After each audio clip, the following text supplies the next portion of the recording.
이게 영화가 거의 20년의 세월을 돌아가잖아요. 제가 정말 이 영화를 찍을 당시로부터 한 그만큼의 시간이 흘렀어요. 그래서 보고 있는데 계속 막 몸이 되게 아프고 약간 소름도 끼치고 정말 가슴 깊은 데서 막 뭔가 되게 아프고 그래서 보면서 좀 괴롭다. 역시 박하사탕은 괴롭다 이런 느낌이었는데 그 한 명 한 명이 전 굉장히 그리워졌었어요. 같이 했던 배우분들이 얼굴들이 그때 당시들이 생각이 나고 그 소풍을 갔던 그 동호회 친구들이 야유회를 했던 걸 다시 만나고 싶은 그런 마음이 되게 간절했었던 그 시간이었습니다. 제가 질문을 하지만요. 앞을 보고 이야기하시면 더 좋아하실 거예요. 그 개봉 당시에 부산영화제에서 봤나요? 그 이후로 이 영화를 제대로 본 적이 없어요. 어디서 케이블에서 TV에서 할 때 우연히 채널을 돌리다가 잠깐 박하사탕 장면이 나와서 화들짝 놀라서 끈 적도 있고요. 돌린 적도 있고요. 한번 보려고 DVD를 플레이를 시켰다가 그 김영호가 첫 야유회에서 이러고 나타나자마자 너무 오열을 해가지고 제가 다시 끄고 그 뒤로 시도를 별로 못 해봤어요. 그러다가 정말 오늘 괜찮을 줄 알고 저는 큰 맘을 먹고 이제 괜찮을 거야. 세월이 그만큼 흘렀고 이 영화를 다시 봤는데 너무 아직까지도 제가 감당하기에는 너무나 많은 것들이 담겨 있고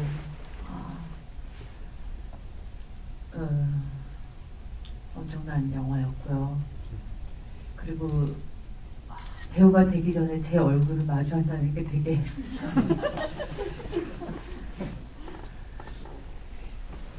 예뻤죠? 보면서 저 사실 제 자신도 보면서 이러긴 했지만 그래도 예쁘던데. 나도 그렇고 소리 씨도 그렇고. 언니 진짜 예뻤어요. 언니 여진 언니 연기 너무 좋고 새삼 설경구 씨가 저렇게 잘생겼었나 그 당시에 왜 몰랐었지? 네, 공영진 씨도 심지어 너무 잘생겨 보이고 저 계속 그 공영진 씨의 그 직각 어깨. 예. 김인권 씨 풋풋하고 다 잘생겨 보이고 그러는데 저는 이제 이쁘고 잘생긴 걸 떠나서 그 배우가 되기 전에 저 당시에는 제 아이덴티티가 배우가 아니었죠. 연기를 시작했지만 그 전에 얼굴을 마주한다는 게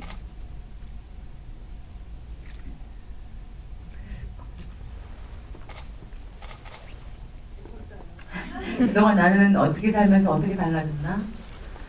나는 배우로서 이제 이런 얼굴을 가졌는데 이런 그런 책임을 질 만한 삶을 살았나 이런 생각이 들면서 그런 부분에서 그냥 전혀 배우를 하지 않았던 어린 시절에 제 얼굴을 마주하기가 부끄러운 그냥 제 삶의 여성 때문에 그런 생각이 막 들었어요.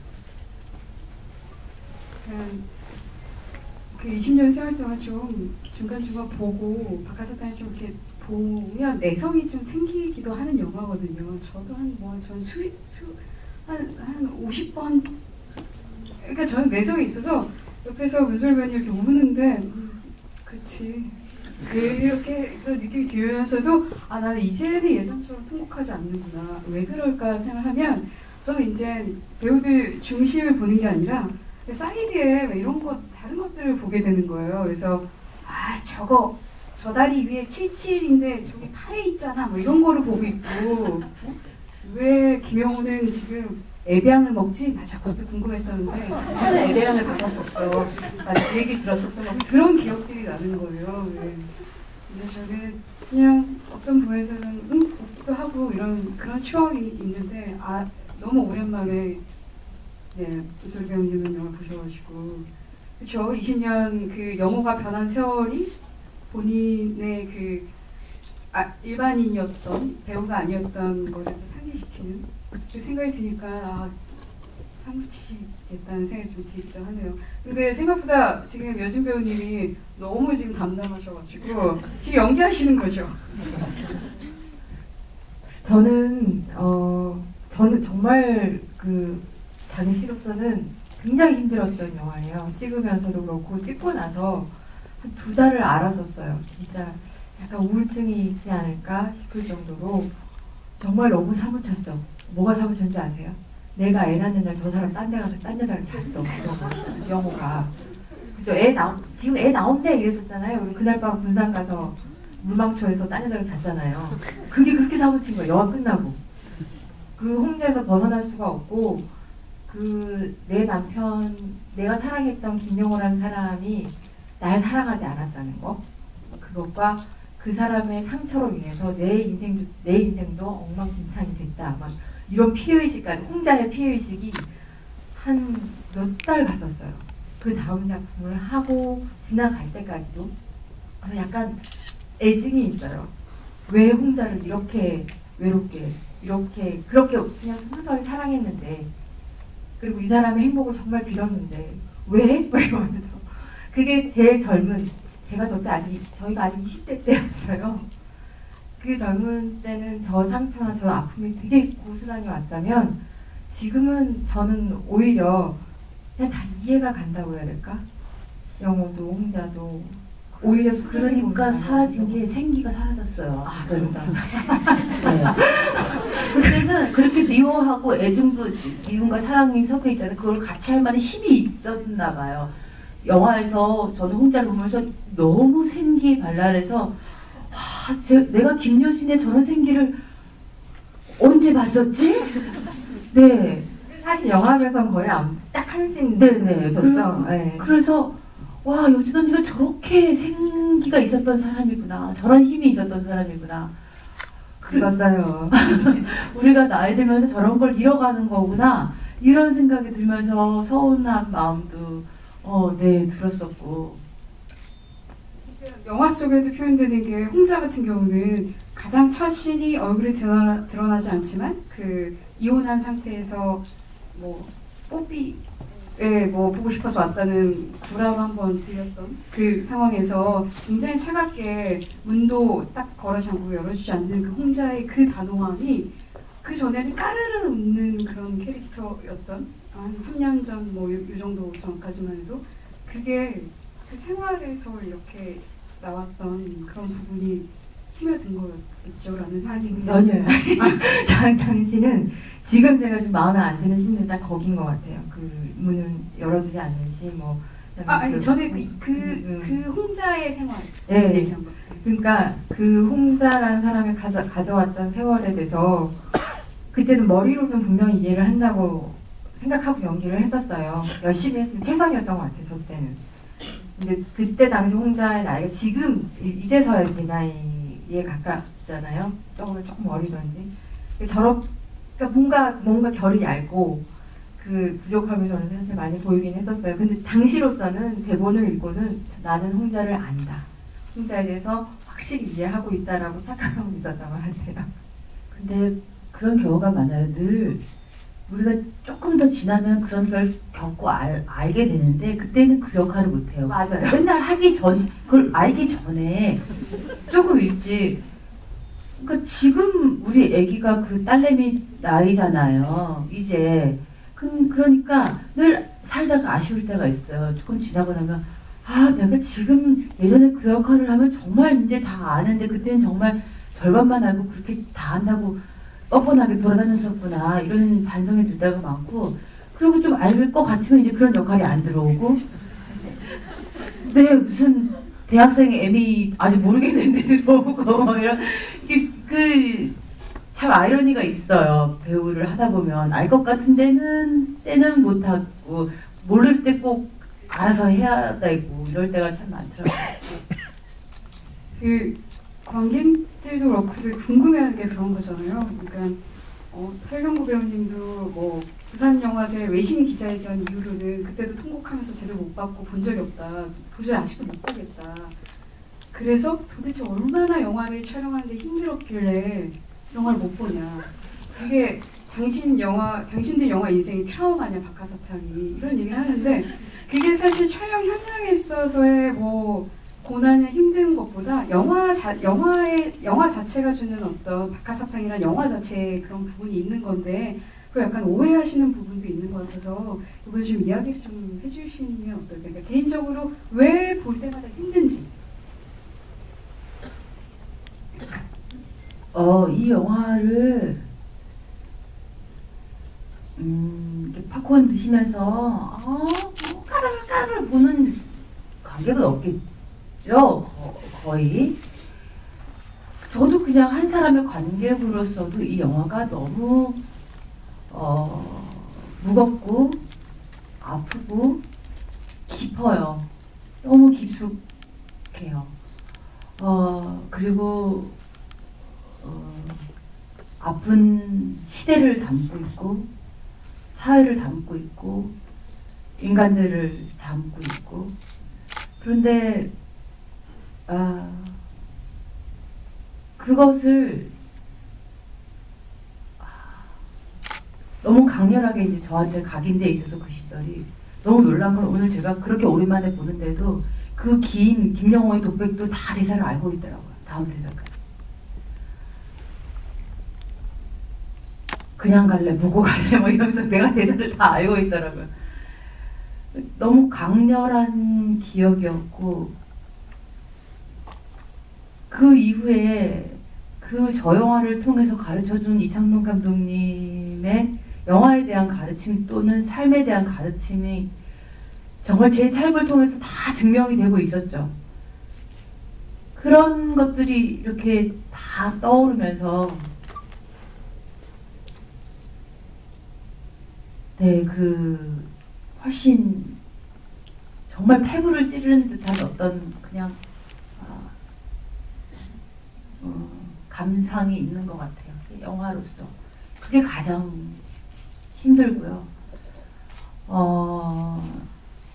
그리고 설경구 선배도 그렇고 저도 그렇고 이 박하사탕 이후에 많은 인생의 변화들이 있었죠. 삶의 우여곡절들이 있었고 누구나 어떤 삶의 우여곡절 변화를 겪은 사람이면 이 김영호의 삶의 변화 정도는 아니지만 그래도 뭔가 이입이 되면서 네, 이 영호의 아픔을 저는 26살 때 저 영화를 찍을 때는 왜 김영호가 철로에서 나 다시 돌아갈래 그러는지 오바다 이렇게 생각했어요. 미쳐도 왜 저렇게 미칠까? 왜 저렇게까지 세상을 향해 절규할까? 근데 그게 잊혀지지가 않고 또 살면서 또 영화를 보면서 더 세세하게 제 마음속에 이제 파고드니까 그게 이제 너무 가슴이 아프고 이 영화가 이상한 영화인 것 같아요. 이 영화가 사람을 힘들게 하고 네, 그 촬영하면서는 참 개인적으로 캐릭터를 소화해내기 위해서 어려웠지만 연기 모를 때니까요. 잘하고 싶은데 잘 어떻게 해야 될지 모르니까 헤매느라 어려웠고 뭐 현장도 처음이니까 어려웠고 그랬지만 즐거웠던 추억도 많았고 저 강가에서 우리가 거의 일주일을 내 수건 돌리기 하고 놀고 그랬어요. 저 강가가 공사 중이고 막 이래서 뭐 세팅을 다시 하니 어쩌니 이런다고 그 기억들도 굉장히 많고요. 이창동 감독님은 집요하게 영화를 찍으시는 편이지만 뭐 배우한테 가학적이거나 아니면 매우 뭐라 그럴까요? 영화를 위해 뭐 인권을 무시하고 혹독하게 어떤 상황으로 몰아넣는다거나 이러신 분은 아니시거든요. 그러니까 제 첫 기억은 제가 오디션을 봤는데 제가 뭐 2000몇백 개 오디션을 뚫고 뭐 이런 네 메인 롤을 근데 저 공개 오디션 봐가지고 한 4차 저는 1차부터 정말 노바디 아무도 모르는 그냥 연기 경험이 없는 사람이었는데 1차부터 봤어요. 근데 4차까지 보고 5차부터인가는 개인 면담이었어요. 이창동 감독님이랑. 그래서 사무실에서 감독님 방에서 앉아가지고 한참 얘기를 듣고 감독님이 이제 저한테 시나리오를 주시면서 윤수님 역할을 좀 눈여겨보라. 그런 말, 윤수님을 너한테 제안한다 이 말인데 그건 못 알아듣고 제가 상상을 못하고 저 같은 사람의 모니터링도 필요하신가 보다 저는 그렇게 생각했어요. 그래서 네 그럼 읽어보겠습니다 이러고 들고 나오는데 이창동 감독님은 사무실 밖으로 나와서 엘리베이터 앞까지 오셔가지고 엘리베이터 문이 닫히는데 저한테 허리를 숙여 인사를 하셨어요. 그럼 저분이 왜 저러시지? 그 다음에 제가 많은 영화들을 했고 어떤 감독, 뭐 제작자, 많은 영화인들을 만났지만 신인 배우에게 그런 태도를 보이는 사람은 없었어요. 그리고 현장에서도 한참 동안 설경구 선배나 저한테 존댓말 하셨어요. 왜냐면 너네들이 아직 유명하지 않기 때문에 스태프들이 혹시나 주인공인들 무시할까봐 쟤네 뭐 잘 유명한 애들 아닌데 이러고 무시할까봐 저희한테 존댓말을 한참 동안 쓰셨고 늘 어떤 씬이 있을 때마다 정말 과하다 싶을 정도로 많은 설명, 이해, 수시로 자기 인생을 통해 온갖 예를 들어가며 영화 전체를 이해시켜 주시려고 노력하셨고 배려하셨고 그래서 참 어떻게 보면 신인 배우인 저에게 너무나 행복하고 그런 배움의 과정이 없었고 그런 사람을 만난 건 제 인생에 너무나 큰 행운이었죠. 그래서 너무나 감사한 순간인데 그냥 이 영화를 보면서 힘든 건 그냥 인간으로서 제 삶의 부끄러움 그리고 이 영화가 가지는 무게감 그냥 인간의 삶이라는 것, 이 사회가 가지는 아픔 그런 것이 너무 패부를 찔러서 참 힘든 것 같아요. 그러셨었던 것 같아요. 설경구 배우가 왜 영화를 못 보겠냐고 할 때 질문할 때 하시는 얘기가 하나하나 그때 자기 감정이 어땠는지가 다 정말 기억이 다 난대요. 그 기억나는 게 너무 괴롭다는 거예요. 그 연기할 때 자기가 어떤 감정 상태에 빠져 있었고 얼마나 힘들었었는지 그런 얘기를 하시더라고요. 근데 아까 저희 여진 배우님께서도 홍자의 상태가 되셔가지고 그 캐릭터에 몰입해서 영화를 촬영 끝나고 나서도 계속 그런 감정 상태 때문에 또 힘들으셨다고 하니까 그 부분에 대한 또 이야기 해주시면서 또 문소리 배우와라고는 좀 다르게 이창동 감독님에 대한 다른 기억이 있을 수도 있고 어떠실까요? 저는 당시에 이제 처녀들의 저녁 식사라는 아세요? 그렇죠. 가장 유명한 감독님의 그때 데뷔작이었고 저도 데뷔를 했었어요. 저는 이제 공연을 연극을 좀 했던 그래서 제 말은 이 배우들 중에 저만 유일하게 좀 그래도 영화를 경고과도 하긴 했었는데 처녀들의 저녁 식사에서 짧게 나왔었고요. 저는 그때 당시에 이 영화를 찍으면 상당히 힘들다는 생각은 거의 못 해봤던 것 같아요. 근데 어떤 점이 힘드냐면 알겠는데 표현이 잘 안 되는 거. 근데 그 감정이 우리 저거 영화 순서대로 찍었거든요. 이런 말도 안 되는 영화 정말 말도 안 되지 않지? 지금 여러분들이 보시는 순서대로 찍었어요. 그대로 찍었어요. 그 챕터 순서대로. 이게 설경구가 늙은 시절부터 나이가 많은 것부터 저도 죽어가는 것부터 찍고 거꾸로 간 거예요. 저도 그게 그거 현관문 따는 거 있잖아요. 그러니까 이게 그 많은 세월을 다 안고 지금을 보여줘야 되는데 이제 막 영화 찍기 시작해서 여기 죽어가고 나는 이제 이미 이혼했고 여기서부터 감정들을 가는 게 왜 그럴까가 그때도 당시 정확하게 이해가 안 됐고 들어가지지 않는 그것 때문에 힘들었죠. 근데 절대로 이창동 감독님은 타협하시는 분이 아니거든요. 완전히 들어갈 때까지 찍고 또 찍고 기다려주시고 지금 못 찍겠으면 그냥 기다리세요. 저기 자전거 타는 씬 있잖아요. 그건 이제 연기도 연기지만 카메라랑 합이 딱 맞았어야 되거든요. 그러니까 뭐가 간판에 글씨가 요만큼 걸려야 돼. 뭐 이쪽에서 바닥에서 노는 애들이 저 멀리 점처럼 보여야 돼. 이게 핸들자는 카메라로 딱 찍혀야 되는 거예요. 그거를 그래서 리허설만 하다가 해가 졌어요. 근데 아무 그거에 대해서 뭐 전혀. 근데 다음날 다시 세팅하고 다시 시작하잖아요. 그럼 다시 리허설을 하기 시작하는 거죠. 근데 그 과정들을 가면서도 설득이 됐던 것 같아요. 왜 그 장면에 꼭 모래바닥의 질감과 간판의 글씨 하나와 저쪽 구석에서 노는 아이들의 소리가 들려야 하는지가 그러니까 충분히 설명이 되고 이해가 됐기 때문에 그때 당시 저는 다른 시간을 살고 있었던 것 같아요. 그렇게 느긋하게 그렇게 기다려가며 그렇게 깊이 들어가서 영화를 찍어본 적이 그 전으로도 후로도 아마 없지 않을까. 은솔이 씨는 오아시스라는 영화 한 편 더 하셨기 때문에 훨씬 더 또 힘든 과정을 또 겪으셨겠지만 군산 그 오픈 세트였잖아요. 거기가 그 공단 식당 있는 곳이. 근데 실제로 그 앞에 마당은 흙마당이 아닌데 영화팀이 이게 흙 깔고 이렇게 마당처럼 만들고 그 건물은 원래 있던 건물이에요. 근데 거기에 간판 달고 공단 식당으로 만든 건데 거기에 이제 촬영을 하러 가가지고 그때 매니저도 없고 안 보고 그냥 혼자 쫄래쫄래 그 단체로 그때는 버스 타고 다녔잖아요. 관광버스 같이 생긴 거 스태프들이랑 다 같이 그걸 타고 내려가요. 그래갖고 허름한 여관에 짐을 풀고 거기서 찍는다고 하는데 밤에 해가 뉘엿뉘엿지는 그 노을이 지려고 할 때 이찬원 감독님 리허설 하자고 저랑 설경구 오빠를 불렀어요.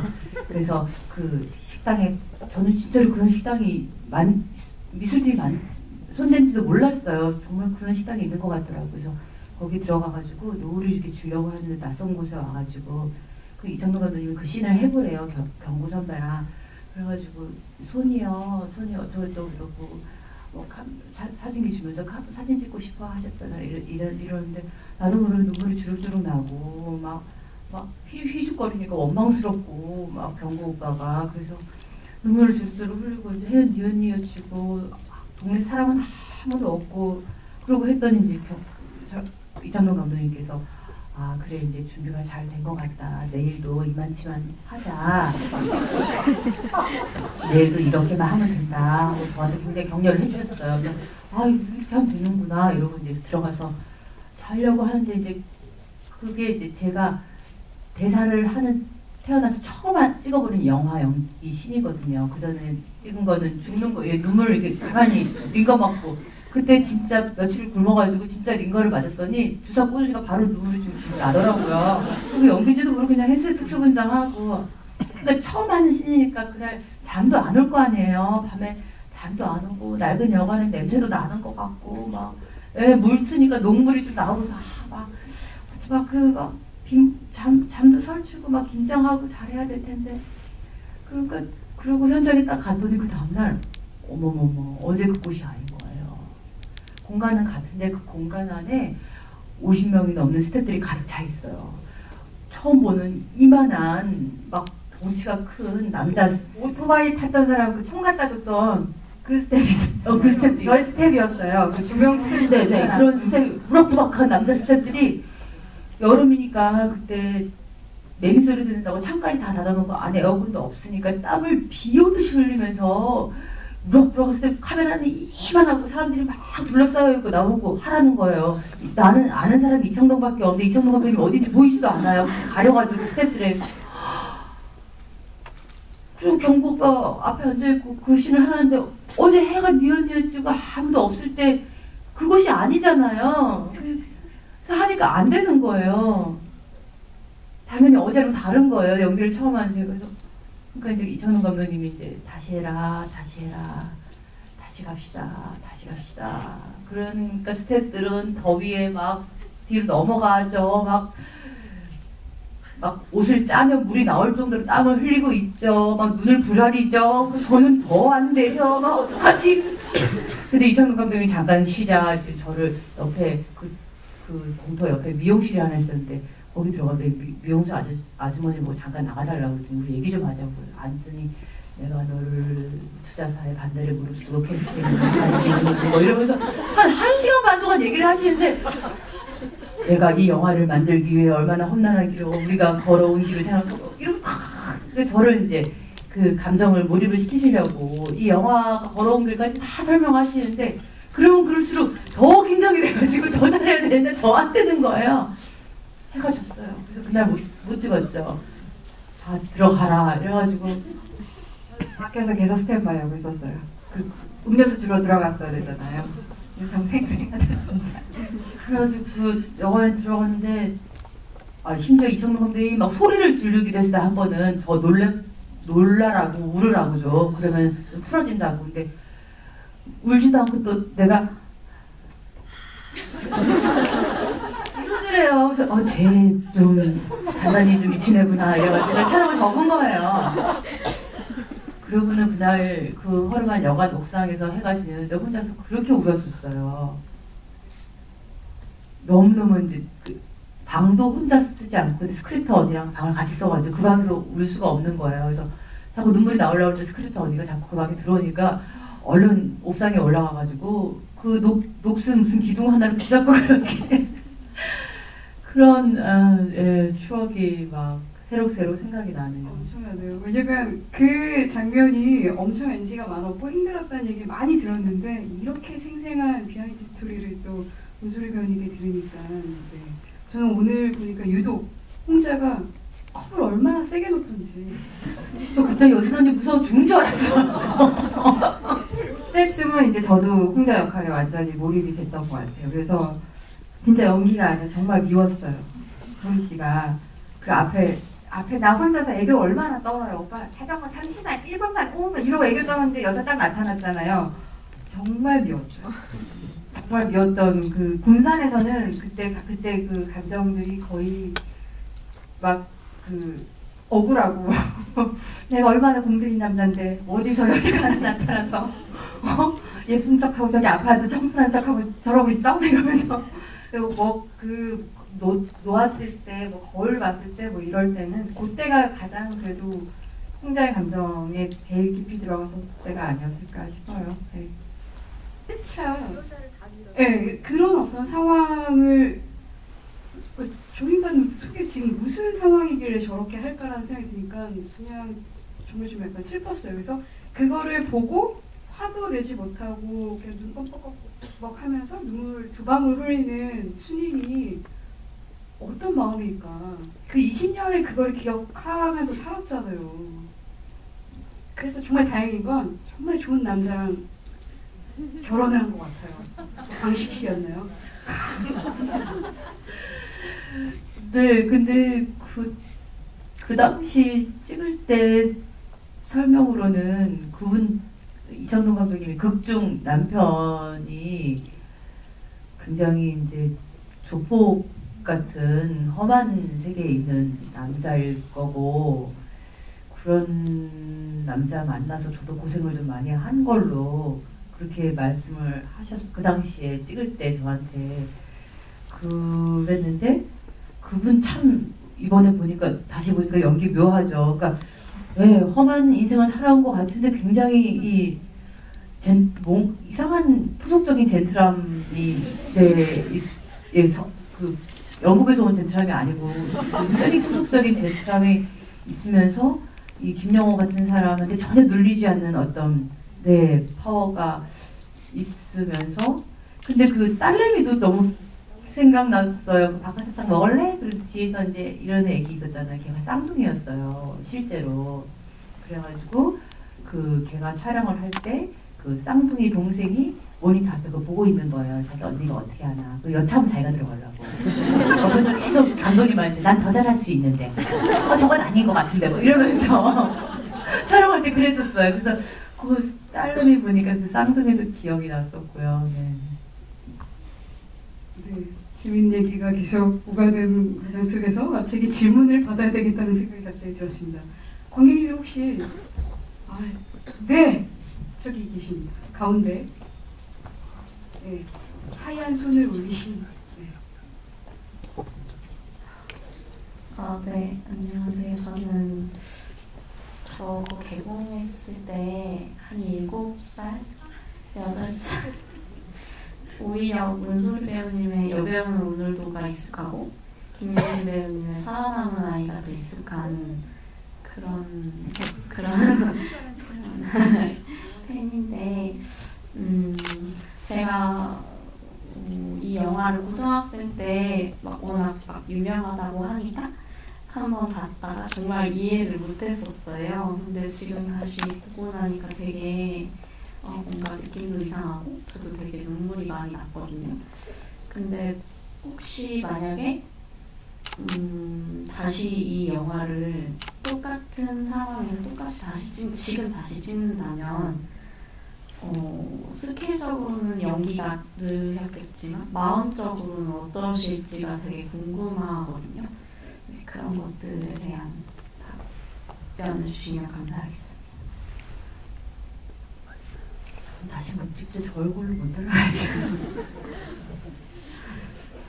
진짜 세상을 모를 때의 얼굴이에요. 제가 나이가 26이었는데 정신연령이 거의 19, 20밖에 안 됐을 것 같아요. 좀 더뎌요. 제가 뭐 성장이나 이런 뭐 2차 성징이 더디게 나타나는 거 좀 느린 것 같아요. 늦은 것 같아요. 늦대는 것 같아요.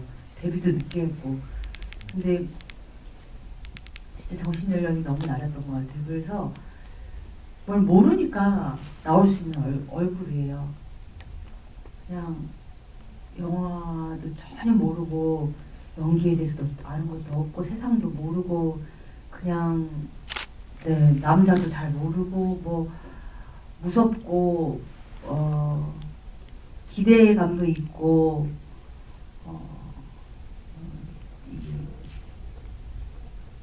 그래서 떨리기도 하고 복합적인 떨림이죠. 그런 것들을 이제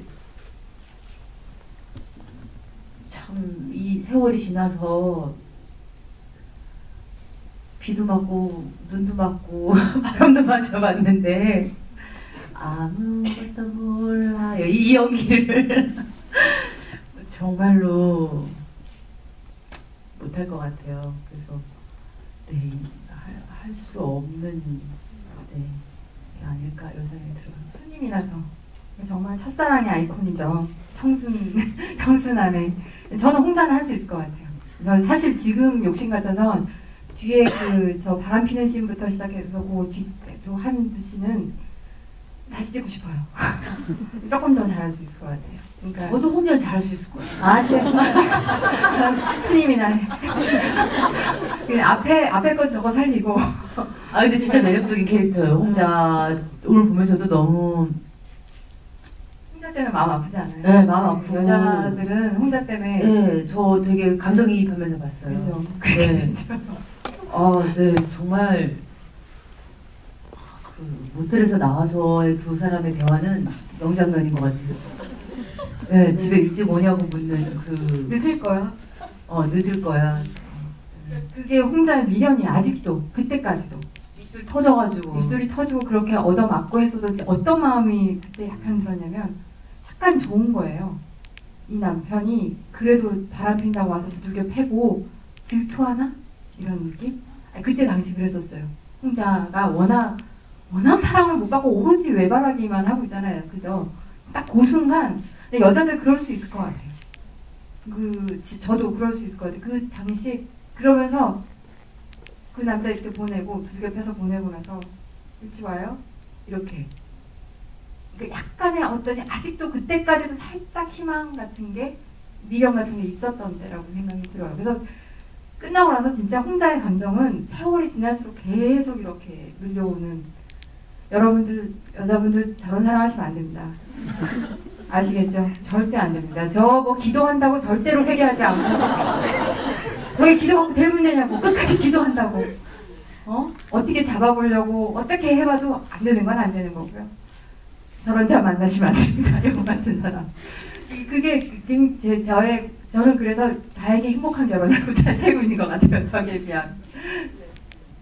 네, 또 질문 받아보겠습니다. 예, 이 앞에 계시네요.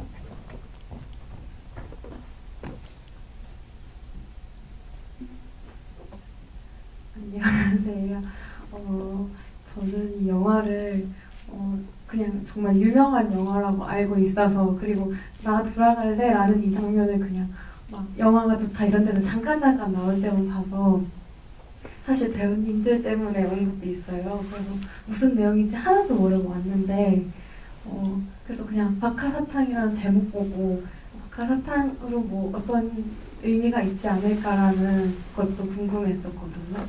근데 중간중간에 뭐 설경구 씨가 아이에게 사탕을 주기도 하고 또 문소리 씨가 엄청 어렸을 때 약간 썸의 느낌처럼 사탕을 주기도 하고 그리고 군대에서 설경구 씨가 막 부랴부랴 뛰어나갈 때 사탕이 엄청 쏟아지잖아요. 그리고 짓밟히기도 하고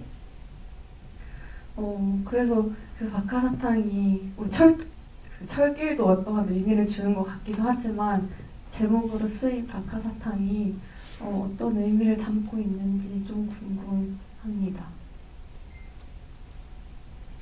이창동 선생님 오셔야 될 것 같아요. 뭐 어쨌든 시나리오 안에서는 그런 뭐 의미라기보다 이야기를 갖고 있죠. 이제 수님이가 박하사탕을 하루에 1000개씩 이상씩 싸는 박하사탕 싸는 만드는 공장에서 일을 하고 있고, 그리고 처음 영호랑 그 아이 소풍을 가서 사탕을 건네줬고, 영호는 저한테 꼬치를 건네줬죠. 그러고 나서 영호가 군대를 갔을 때 편지를 쓰면서 늘 박하사탕을 하나씩 넣어서 보냈죠. 영호는 그걸 먹지 않고 늘 모았었죠. 그런데 80년 그날 광주로 가는 날 그게 쏟아지고 짓밟혔죠. 그리고 그곳에서 영호의 몸과 영혼이 짓밟히게 되죠. 그런 같은 의미라고 생각을 해요. 그리고 영호가 바람피다가도 박하사탕 먹어봐 입안이 개운해져요. 그런데 입안은 개운해질지언정 영호의 감정은 매우 씁쓸해졌겠죠. 예전 생각이 나면서. 그리고 다시 찾는다고 올 때도 선물로 박하사탕을 사왔었고요. 그런 이야기를 갖고 있고, 그래서 뭔가 하얗고 화한 그 이미지가 이렇게 돌아갈 수 없는 그때 그 시절의 어떤 마음, 그런 걸 대변할 수 있을 거라고 생각해요. 근데 그 영화 끝나고 한동안 안 먹었었어요, 박하사탕을. 좀 징글징글한 생각이 들어가지고 그냥 그 수님이는 그 공장에서 일을 했으니까 그걸 또 싫어했을 것 같았어요. 뭐 이런 마음도 있고 한동안 안 먹었는데, 제 딸이 거의 뭐 한 3세 되기 전부터 박하사탕 그렇게 좋아하는 거예요. 입맛이 되게 애들 먹으면 매워 이럴 텐데 그렇게 그 박하사탕을 좋아하더라고요. 식당에만 가면 그거를 먹으려고. 지금도 그런 민트 계열의 그거를 제일 좋아해요. 그래서 그러는 거 아니야? 내가 왜 이러지? 막 이런 그 딸이 그걸 좋아할 때도 참 이 영화를 많이 떠올렸었어요.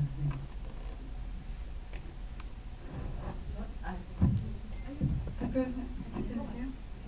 네, 받으셨는지요? 저는 99년 당시 6살이던 문소리 배우가 이제 박하사탕을 찍으셨잖아요. 근데 당시에 저는 이제 문대님하고 동갑이거든요. 근데 당시에 제 주변에 설경구 배우님 지인이 계셨었어요. 근데 요즘은 사실 서칭만 하면 무슨 영화를 찍는지 이 영화가 어느 정도 진행이 되는 다 알지만 당시로서는 기사가 뜨지 않거나 관심이 없으면 영화 제작 소식이나 이런 거 잘 모르잖아요. 그런데 지인분께서 내 지인이 영화를 찍는데 제목이 박하사탕이야 이러더라고요. 그래서 영화 제목만 뜨면 안 될 것 같은데요. 제가 그랬었거든요. 그런데 그 영화가 너무 잘 됐잖아요. 그리고 그 당시에 그 영화를 찍으셨기 때문에 현재의 문 배우님, 김 배우님, 그리고 설 배우님이 계신 거고요. 근데 당시에 그 영화가 잘 되지 않았다면 포기하지 않고 계속 연기에 도전하셨을 것인지 너무 궁금합니다.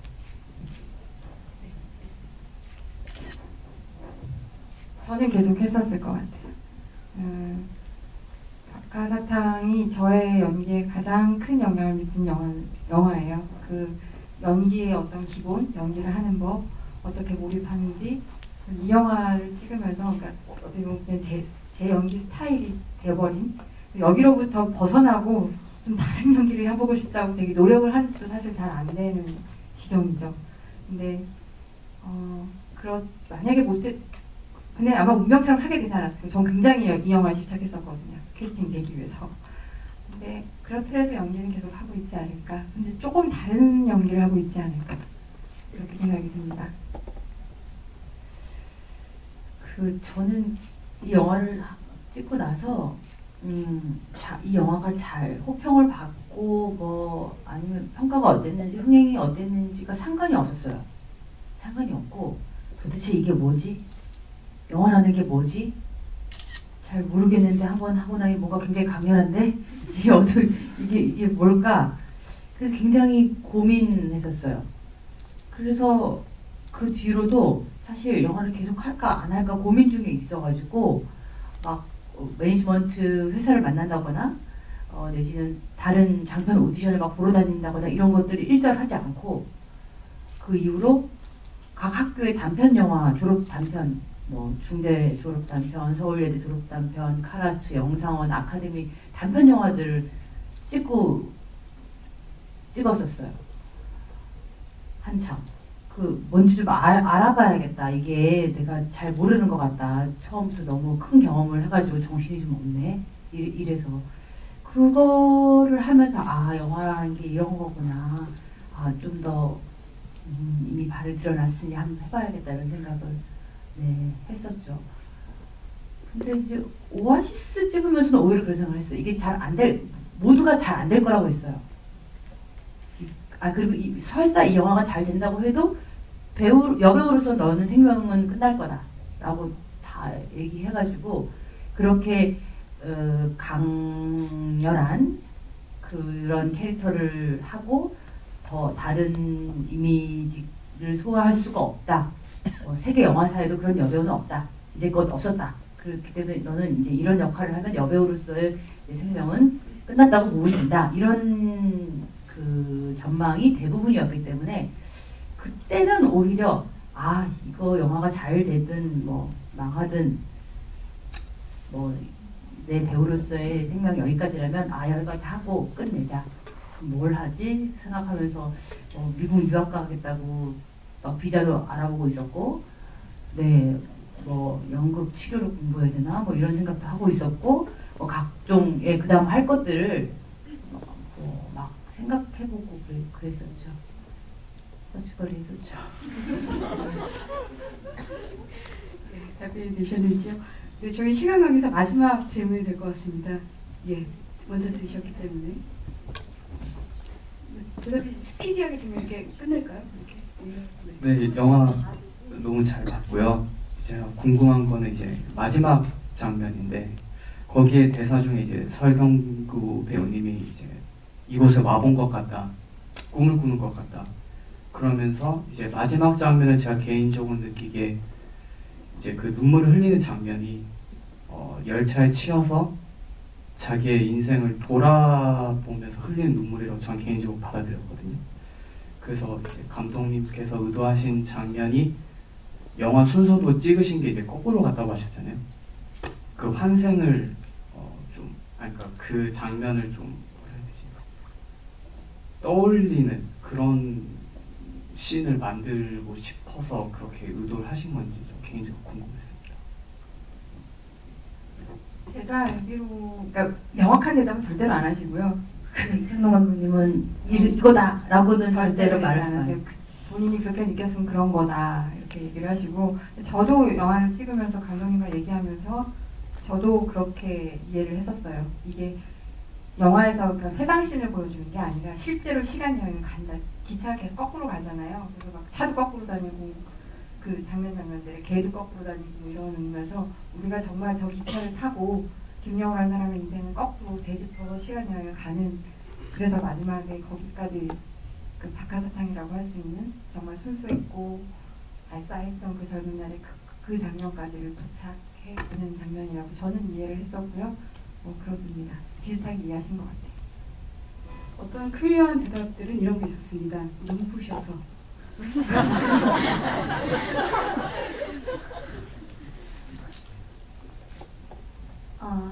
네, 너무 재밌게라고 하기보다는 힘들지만 잘 봤고요.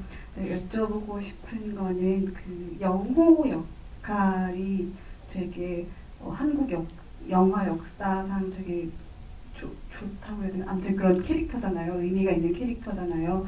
네, 여배우 남배우 이렇게 가릴 거 없이 배우로서 만약에 여자 역할이었다면 그 역할을 맡으실 의향이 있으신지 네, 그게 너무 궁금했습니다.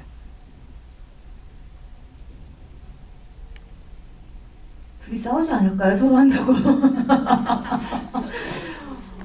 언니 제가 하면 안 될까요? 야 이번엔 내가 하면 안 되겠니? 이러고 싸울 것 같아. 뭐 거절할 이유. 네, 뭐 그렇게 20년에 한국 사회를 관통하는 여자 캐릭터가 있었으면 좋겠네요. 네, 그 시절을 여성들도 뚫고 나왔을 텐데, 그죠?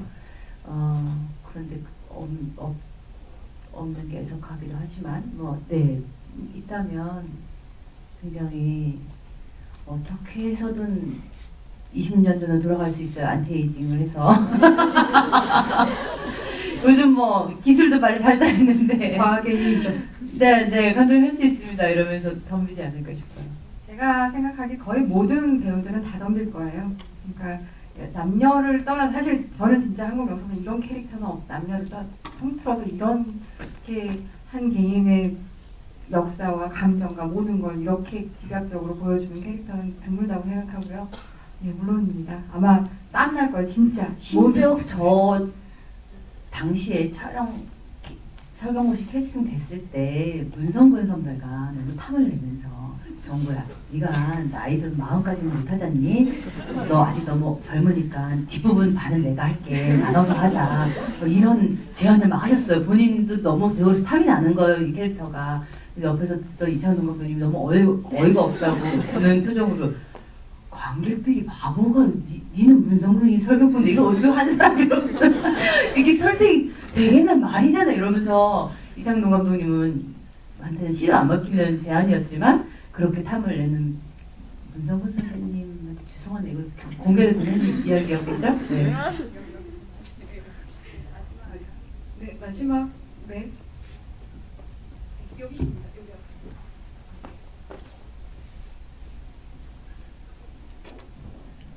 여기 제가 가장 궁금했던 거는요. 영호가 사회적인 흐름에 휩쓸려서 굉장히 고통을 받는 캐릭터잖아요. 근데 그 와중에 홍자나 수님이도 같은 사회를 살았을 거란 말이에요. 그리고 나름의 또 개인적인 인생사가 있었을 텐데 영호는 정말 간절하게 과거로 돌아가고 싶어 하잖아요. 근데 만약에 여기서 영호가 주인공이다 보니까 홍자나 수님이의 시점이 나오진 않는데 만약에 홍자나 수님이가 같은 시간에 살았으니까 그들도 만약 과거로 간절히 돌아가고 싶어 했을지가 직접 연기를 하셨기 때문에 어떻게 느끼셨을지가 좀 많이 궁금했습니다. 되게 고마운 질문이고요. 제가 이 역할에 대해서 되게 많이 그러니까 아까 말했던 그 광주의 그 사건과 홍자의 삶 전혀 상관이 없을 것 같지만 상관이 있죠. 그 김영호라는 사람을 만남으로 해서 그 인생 전체가 사실 저도 제 인생 역시도 불행 속으로 빠져들잖아요. 저는 그럴 거라고 생각해요. 우리가 사회적인 어떤 이슈들에 대해서 관계 없다고 생각을 하지만 그게 이게 전파가 된다는 거죠. 저 죄책감이, 저 위약이 옆에 사람 물들일 수밖에 없고 자신의 주위에 있는 사람들 다 불행하게 만들어요. 본인뿐만 아니라. 저는 홍자의 삶이 거기서 분명히 떨어져 있지 않다고 생각을 했었던 게 있고 돌아가고 싶지 않다. 전 그때 되게 확실했었어요. 그 시절로 다시 돌아가서 그 외로움을, 그 상처를, 그 아픔을 다시 겪고 싶지 않다 라고 생각을 했었어요. 저는 그래서 그나마 스스로 혼자 굉장히 그러니까 화이팅을 하면서 이혼한 이후의 삶은 혼자는 있을 거라는 거예요. 아이가 있고 그 운전강사는 아니지만 또 누군가 남자친구를 만나고 열심히 연애도 하고 아이도 키우고 깔깔깔 다시 웃게 되지 않았을까, 그렇게 생각함으로써 그 2-3달의 그 후유증을 벗어났었던 기억이 있습니다. 네, 그래서 그 질문 해주시니까 되게 반가워요. 저도 비슷한 맥락이긴 한데, 저는 그 나 다시 돌아갈래라는 말이 정말 이제 죽고 싶다 이렇게 들렸거든요. 그러니까 그건 여기서 그만 살고 싶다는 거예요. 나 다시 돌아갈래는 이걸 지금 이 삶은 이 삶은 여기서 끝내고 싶고 이 삶을 더 살고 싶지 않다는 거죠. 끝내고 싶어, 죽고 싶어의 또 다른 표현이라는 생각이 들었어요. 혼자는 살았겠죠.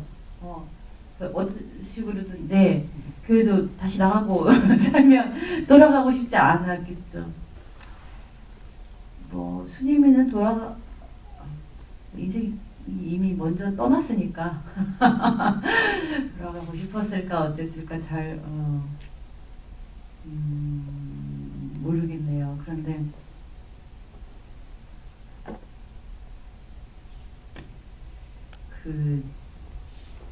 오히려 이렇게 돌이켜보면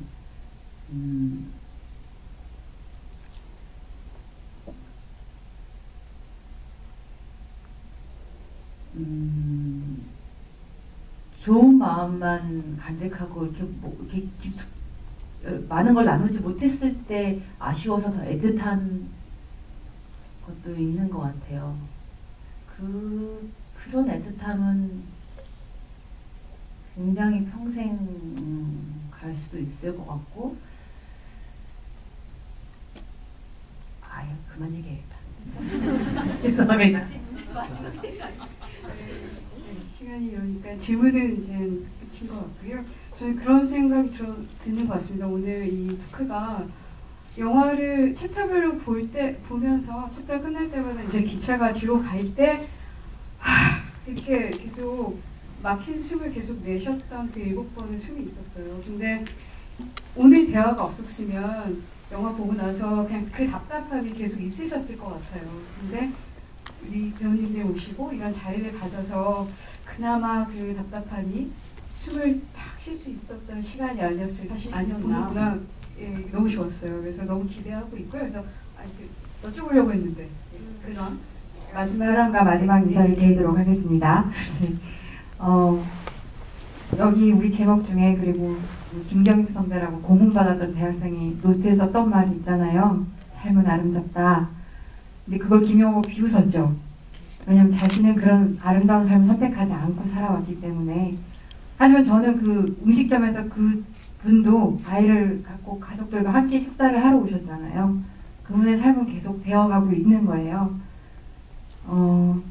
저는 여러분들의 삶은 아름답다를 여러분들이 계속 그렇게 선택해서 만들어 가셨으면 좋겠어요. 저까지 포함해서. 그러지 않으면 이 영화가 너무 우울해요. 그렇기 때문에 오늘 밤 이건 이제 수님 대사를 해주시고 여러분들이 정말 이렇게 이 기억으로 여러분들 삶을 하루하루를 더 아름답게 더 행복하게 최선을 다해서 만끽해 주셨으면 좋겠습니다. 그리고 저는 살아남은 아이라는 또 다른 슬프고 감동적이고 힘든 영화를 찾아갈 것 같습니다. 감사합니다.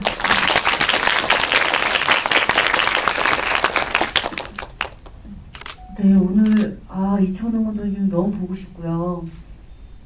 다시 한번 시대의 아픔, 인간의 고통, 내면에 대해서 이렇게 온 자신의 모든 것을 다해서 깊이 생각하고 고민하고 느끼고 표현하는 아티스트가 한국 영화계에 없는 것 같다 라는 생각을 다시 한번 했고요. 박하사탕이라는 작품도 있지만 그 뒤에 밀양의 전도연 선배 캐릭터, 시의 윤정희 선생님 캐릭터, 네, 또 저는 시 아네스의 노래라는 이찬호가 직접 쓰신 시도 너무 좋아하는데 그런 걸 보면서 얼마나 사람에게 뜨거운 마음을 가지신 분이고 세상의 고통을 온몸으로 껴안고 가시는 분인지 평소에 존경하고 있다고 생각했는데 오늘 영화를 보면서 또 한 번 느꼈습니다. 우리가 이런 아티스트와 한 시대에 살 수 있다는 게 굉장히 감사하고 버닝이 어떨지 모르겠어요. 지켜보겠어요. 새로운 세대와 새로운 작업을 하셨다고 계속 하시는데 네. 지나간 세대가 지켜보고 있다고 살아있다고 전해주시면 다른 거 없습니다. 네, 전해주시면 좋겠고 독하게 지켜볼 거예요. 너무 응원하고 있고요. 너무 한 사람 팬으로서 기다리고 있고요. 네, 저는 오늘 아침에 새벽 6시에 나가서 촬영하다가 왔어요. 그 라이프라고 JTBC에서 7월 말부터 방송할 텐데 의학 드라마인데 조금 나와요. 근데 조승우 씨랑 의학이 아니라 의학 드라마인가요? 의학 드라마 병원 얘기인데 출세했죠. 박하사탕 싸는 여공으로 시작해서 신경외과 과장이 됐어요. 네, 신경외과 과장으로 뭐 분량은 많지 않지만 어쨌든 드라마에 합류하게 돼서 7월 말부터는 브라운관을 통해서도 여러분 뵐 수 있을 것 같고요. 또 뭐 올해 개봉할 영화가 이제 개봉 안 하네요. 곧 개봉 소식도 전해드릴게요. 스크린에서도 뵙겠습니다. 오늘 와주셔서 고맙습니다. 끝까지 잘 지켜주셔서 감사합니다. 박하사탕을 계속 상영하니까요. 네, 감사합니다.